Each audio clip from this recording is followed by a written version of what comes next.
सुरेश कमलाकर वारुळे यांच्या 2 पाळीव कुत्र्यांपैकी एकावर रात्री 11:30च्या दरम्यान बिबट्याने हल्ला करून त्याला फस्त केले। मात्र त्याचा दुसरा सहकारी कुत्रा अगदी हतबल होऊन भीतीपोटी हा प्रसंग पाहतच राहिला। डोळ्यात देखत मित्राला उचलून नेले। भीतीपोटी हतबल होऊन बघ्याची भूमिका घेण्याशिवाय दुसरा पर्याय त्याच्याकडे नव्हता। काही वेळाने या प्रसंगातून सावरल्यावर या कुत्र्याने भुंकायला सुरुवात केली। कुत्रे भुंकण्याच्या आवाजाने सुरेश वारुळे यांचा मुलगा तेजस याला जाग आली।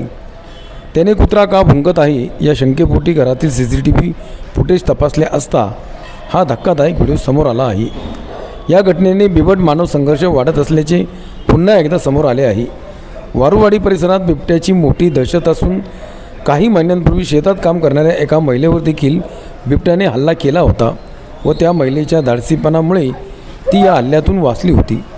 दिवसेंदिवस बिबट्याचे हल्ले येथील नागरिकांसाठी चिंतेची बाब बनली असून वन विभागाने तात्काळ या ठिकाणी पिंजरे लावून बिबट्यांचा बंदोबस्त करावा अशी मागणी स्थानिक ग्रामस्थांकडून केली जात आहे। Bureau report, Jhanjhavat news, वारुवाडी।